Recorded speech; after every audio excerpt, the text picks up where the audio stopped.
Hello mga kakapwa, gagawa po tayo ng ice candy mango flavor. Yan. Fresh mangga po ang aking ginamit. May dalawang klase po siya ng gatas. Gatas na condense at saka po gatas na malabnaw. Yung Alaska evaporada. Pwede na po natin siyang ilagay sa mga plastic at patigasin sa freezer. Gagawa ako ng tag 3 pesos. Minsan po kasi 3 pesos lang ang pera ng bata.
Yan mga kakapwa, pwede natin ilagay sa freezer ang ating mga nabuhol na ice candy.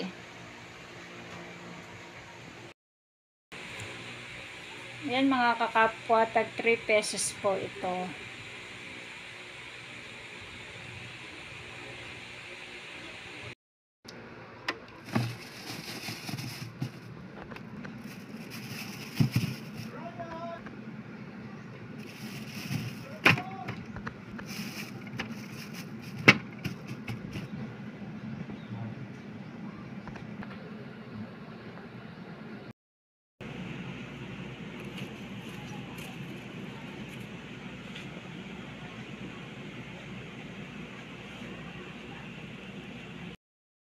Ayan mga kakapwa, nakagawa na naman po tayo ng ice candy. Hanggang sa muli. Bye-bye!